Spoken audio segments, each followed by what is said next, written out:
international bestseller. It's an honor to see you here. So, first to start with, please let us know about your journey, how you came this far, and what you went through. Maybe in a few, taking about 5 minutes or so, if you explain to us about your journey. Okay. All right. Thank you so much. It is truly my honor to be here. I really appreciate this time with you and with your audience. So, my journey was from being a stay-at-home grandma who, if I did go to work as throughout the years of me getting older, I was a laborer. I didn't know anything about business.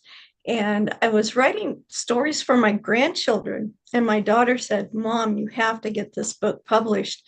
And so I tried, I did the thing. You put your book on Amazon and it'll sell right away, right? It's like, no. My book wasn't even hearing crickets. It wasn't gathering dust. They were just doing nothing. So I went to find out what this was all about. And boy, did a whole world open up to me that I didn't even know existed. And so I went from like zero knowledge about anything except, the little bit I gained just putting my book on Amazon to where I am now, 26 books later. 13 of them are mine. I'm writing children's books, inspirational books, and I love the anthologies because everybody comes together with this great insight and their unique perspective that they have. And there's more, but I'll let you ask the next question. Okay, so in this journey, what is the biggest obstacle you came up with or you had to overcome? I know it's Me. hard sometimes. No, I was the biggest obstacle. I didn't know about mindset, what that really meant. I'd really never even heard the term before. My obstacle was comparing myself what others were doing, what I perceived that they were on the same journey as me. It's like, no, we're maybe meeting along our journeys together, but they might have started 2 or 5 years ago. So I was frustrated that I wasn't where they were, but it's like I had just got started. Um, so a lot of it is really self-inflicted obstacles to put it kind of graphically. But it was because I didn't know how. I didn't know the language. I mean, it's been a huge learning curve on everything. I didn't know about editors. I thought an editor was the person who took care of a magazine or a newspaper article. You have 6 different editors for a book. You've got the one who checks grammar, the one who checks, each line, make sure it's sounding okay. You've got a punctuation, one who makes sure that it makes sense, what you're writing. And you have an editor who says, hey, maybe put this over here and that over there. And in order to get a really great book, you need someone beside yourself and your first cousin by marriage, whatever it is, to read it. It's great when you find people along the way who are willing to support you in your business. Whether you're paying them to do that or not, they're still there to make sure that you look good and you get the best. And that's really what my whole journey has ended up being about, is everybody helping each other out as we're going on our journeys. And you just seem to go so much further that way. Thank you very much. It's very powerful, and yes, this is something that we believe as well. That's exactly why we network with other people, and the people don't Mhm. realize this until they get to a certain level. That's my understanding. Yes, we think, okay, we're gonna do it by ourselves, see where we can get to. We shouldn't tell everyone else. And if we tell them, they're gonna do it before us, and this and that, everything's trying to push us down. And then all of a sudden you think, okay, you get to a certain level and you think, oh, the more you help others, the more you succeed, right? Yeah. Yeah. Yeah, And if you can start out with that attitude, boy, you're further ahead than most people. That's just great. definitely. No, that's true. Very, very true. And whether you pay or not, they're Yeah. still helping. Yeah. So Yeah. some people think, oh, we are paying, so they're not really helping, but it's still help. Oh, No, that, yeah. Yeah. yeah. That's why you got to find the right people. Just because somebody says, well, I'm a marketer or I'm an editor or whatever, you need to make sure that that you're aligned together, so that the harmony is there. And that shows through in whatever you do, whether it's sales or speaking or writing a book and publishing it. Having the people that have a similar mindset or a similar heart as you do makes a huge difference in your success. Yeah, no, that I agree totally. It's the energy level. You resonate with each other, and it Yeah. works pretty well. And it's joyful to work together with that level of people as well. Sometimes Well, they are yeah. doing good, we are doing good. Doesn't mean we have the same energy levels. Then it doesn't work like that. But it's really important to find yeah, the right people. No, that's very true. Thank you. With your experience, what would you say with regards to mindset for someone who's maybe starting out to write a book? Because most of the people who are starting out to write their first book, they procrastinate. They're like, "Oh, I'm Mhm. going to do it. I'm going to do it." It never happens. So, what would your advice be? And maybe is it to do with the mindset as well, or how do they overcome? Maybe, yeah, give some advice. Yeah, that's a really great question. I'm glad you asked that. In fact, I've never had anybody ask me that question, especially that way.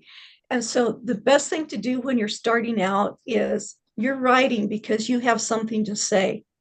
And that's important. You need to know.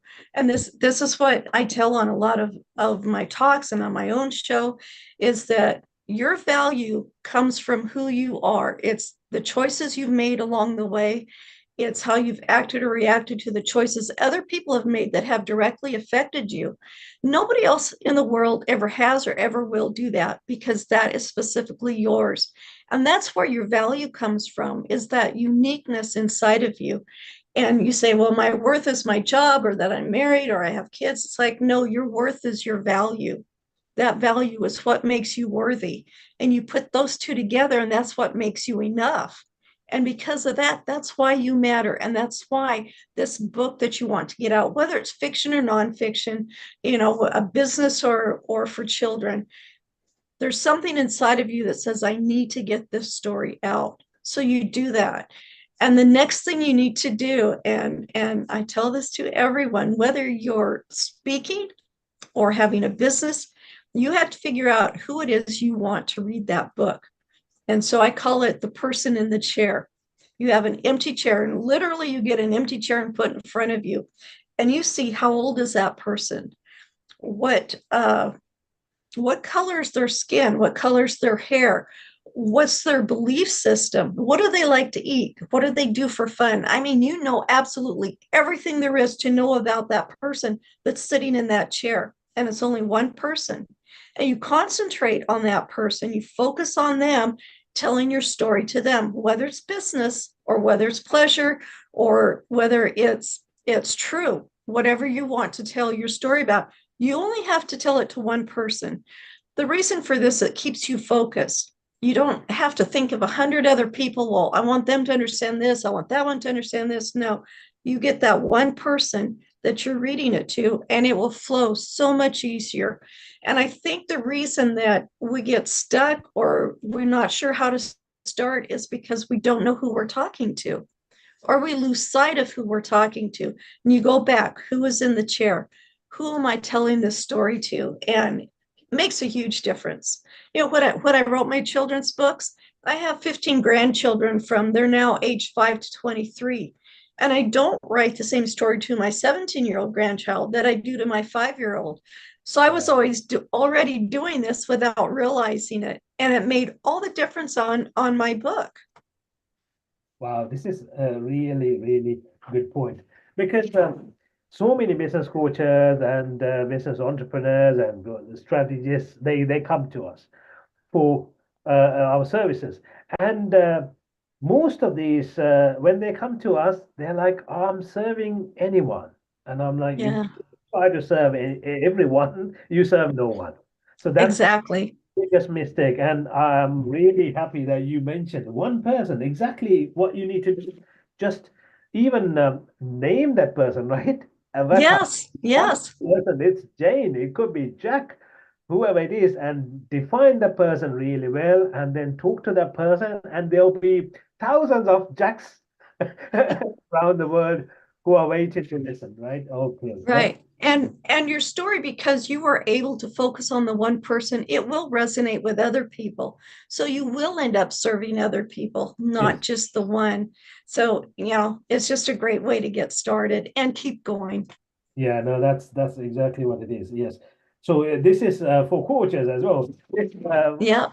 I'm glad I heard from you this you do that, but with coaching as well, you need to find one person. Don't Hmm. go 10 people when you get lost, and that's why you can't find clients because you're and you don't even know Right. who you're looking for because you haven't defined that person. So you don't know who Oh, you're. yeah. So absolutely, I'm glad you mentioned. Thank you very much. So Yeah. coming to what wonderful things you do. Tell us about, I know you do write books. What else do you do? I know you do a lot of things and you're in so many groups that I'm in as well. Yeah. And you're active every single day. I've seen that as well. So tell me or tell the world about what you're doing, the amazing things. My big thing, my goal is to help people live that fulfilled life they want to live. So I do this through my podcast, Value in You show. It's a audio plus it's a TV show, goes out international all over the world. I also do this through speaking events. Not a keynote speaker yet, but I'm working on that. I actually will be in 2 weeks. It'll be my first keynote speaking. I'm very excited about that. I also have a magazine coming out. It'll come out in January, and I'm already getting subscriptions for it. It's so exciting.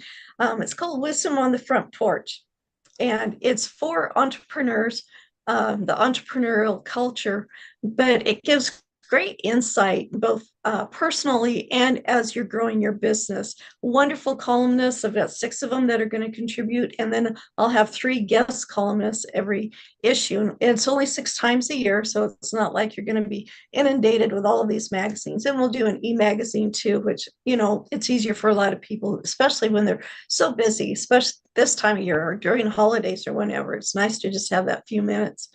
Um, the other thing is I have a noisy phone. I have the Value in You Academy, which is a membership. I'm just starting, just opened it up a couple of weeks ago. And this is for women 40 to 65 years of age who have been working. They've been doing everything for everybody else. And maybe it's time they want a second career. And so this helps them, one, find their purpose, but it's a safe community. And I say that because a lot of places are, we do a lot of different things in different communities that we're in, but this one's a safe community where you can be yourself, where you can say, hey, I really need help with this. And there's no judgment, there's no criticizing. There's no, oh, well, why aren't you doing this? You should have been doing. No, no, no, we're not there. We're there to uplift each other and to help each other grow, whether that's in life or it's in our business. And I'm very excited about it. One of the things I say in the community is if you're going to talk about someone behind their back, it's because you're praying for them. And, one of the things we start out with our Monday morning meetings that start at 10 o'clock Central Time. And we start out with what I call honeycomb cells. And that's where 2 of you go into, the breakout rooms. You take 1 minute, you pray for each other, and then you all come back in. And it's just a way to connect, get to know each other, and to really lift each other up and start the day off saying, I want you to know that I've got your back, that I'm here for you. And it helps with your whole week. So that was a really fun one. Hey, wow. Could you take a little bit more time and drop some of your links so anyone wants to get in touch with you, maybe your Facebook link if you have a landing page, that link, Yeah, calendar link, yeah. work with you so they can I'll reach out. have to find them real quick. I can do that though. Yeah, sure. Until I find a couple of more questions to ask from you. Well, I tell you, I think one of the biggest things I've learned is to take some self care time. Right. And And that is so important. I didn't realize how important it was until I needed it. So what I do every day, and this is how I self-care for me, is I take 14 minutes every day and go for a walk. I live near Austin, Texas, so it's always nice here. If it's a rainy day, maybe I'll just go play a video game for 14 minutes. Really hard to not do it longer than that, but you just do something 14 minutes totally different from everything that you're doing, and it gives your mind and your body a chance to just calm down, just relax.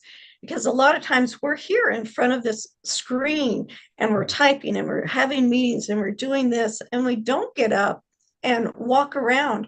I did genealogy for over 40 years and I still do it a little bit, Mm. just not as intense as I did.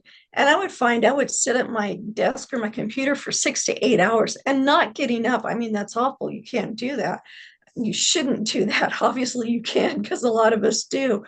But I ended up setting my alarm every hour. I would get up and stretch. You can do the Superman stretch and just really open up your chest, stand up very straight. It just gives you so much more energy. It helps you get more clarity and get your focus going. And then you can keep going. And it's a whole lot healthier than sitting all the time, because that's not good blood flow.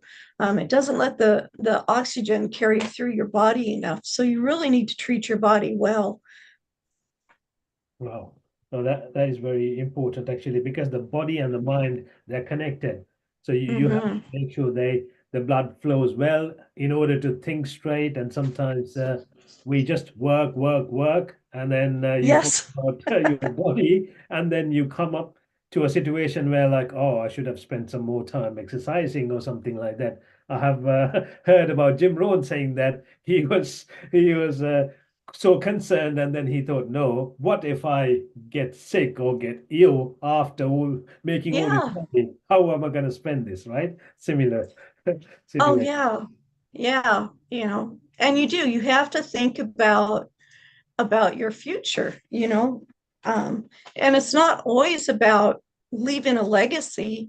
It's about being there in person to give Right. that legacy, to explain it, to encounter. I wrote this book, 35-Day Journal, and it's Uh-huh. called 35 Days of Guided Self-Care and Growth.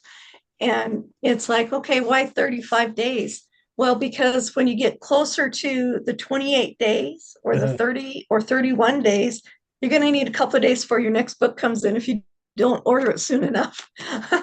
But in here, I talk about, it has been said that when you improve one thing by 1%, using only 14 minutes a day, you will gain a 37% return on your investment.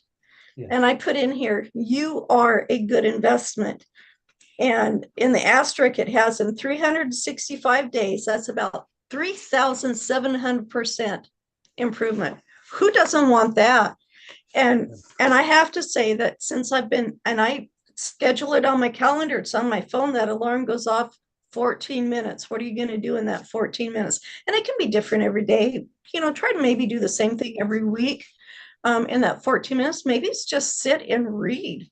You've been trying to read this book, you can't get it done, you don't have time. Well, schedule in your 14 minutes to do that. And since I've been doing that, I cannot believe how much better I feel all the time. I don't have those down. It's like, oh, I have no energy left. What's going on?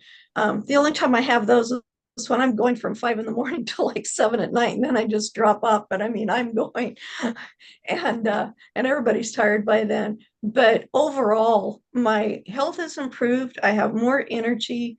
I fell the other day.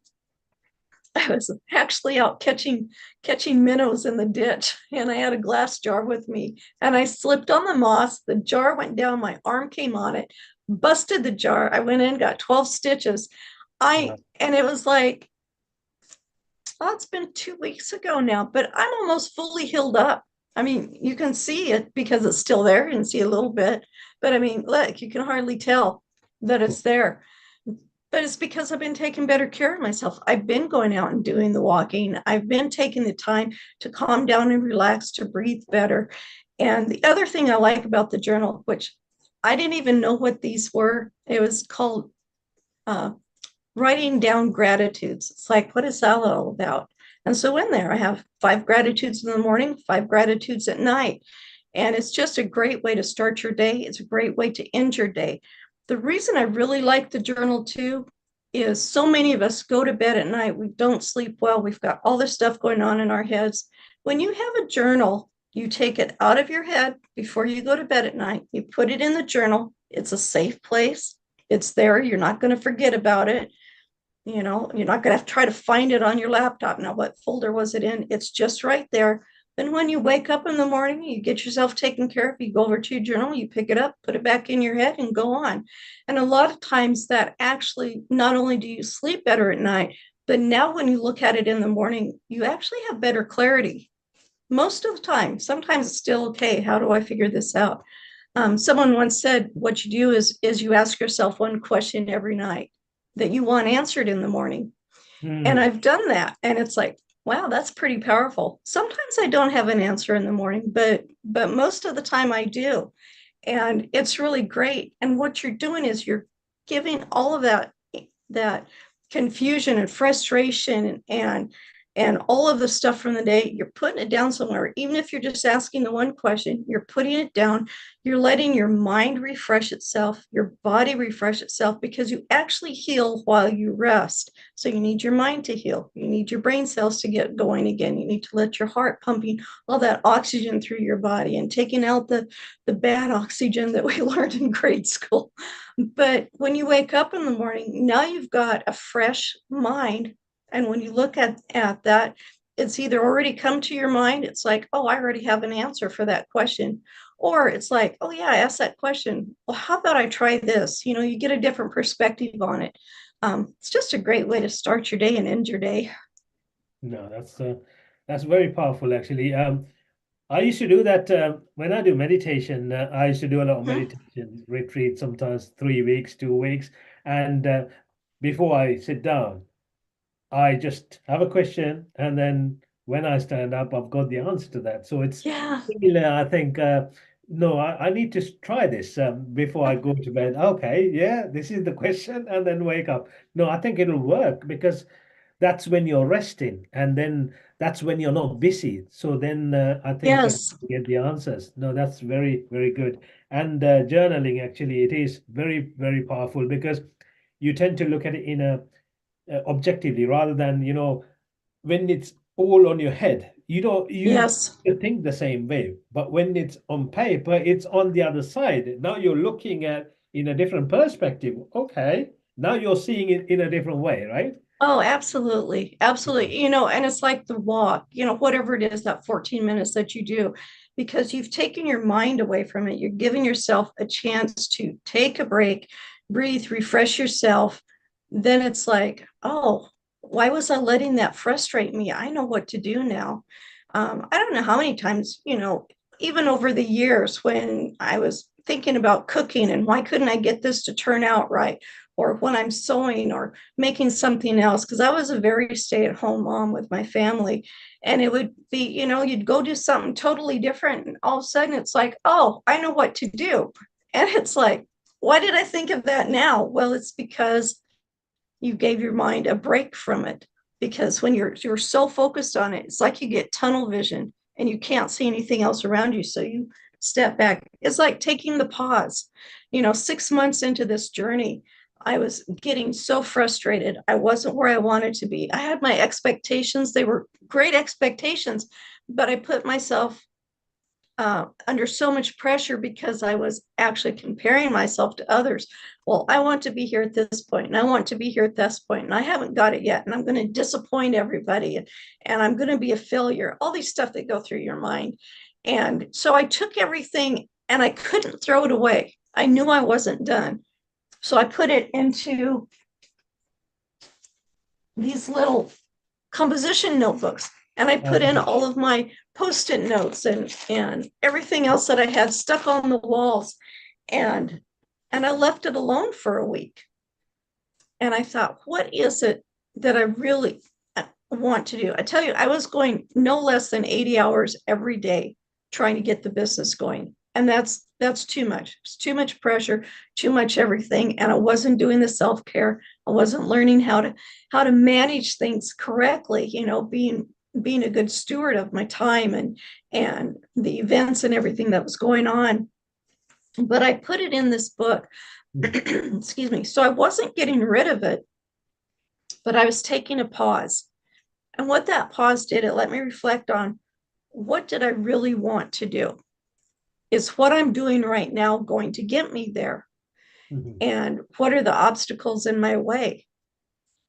Am I looking at what other people have done? And that's okay to look, see what they've done, because maybe they're doing something that you want to do and you can learn from them. But the comparison part of it, that's not good. So when I was ready, a week later, I had taken the break. I was refreshed. I was like, okay, I know what I want to do. I know which direction I want to go.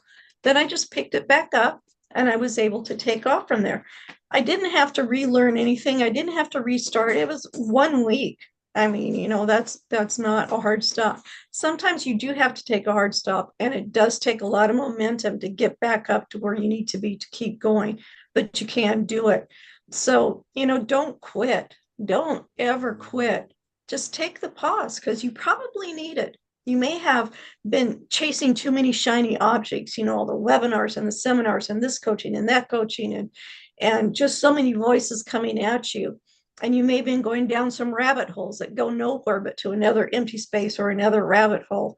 So taking a pause is a really great thing. You don't have to take a whole week. Sometimes a pause is just a couple hours in the day, Right. but it gives you a fresh perspective and helps you keep going. And from that, I had 2 books that came out and went number one right away within a couple of months of each other. And if I hadn't have taken that pause, I never would have gotten to that point. Right. And it's just so important. Wow. No, this is wonderful.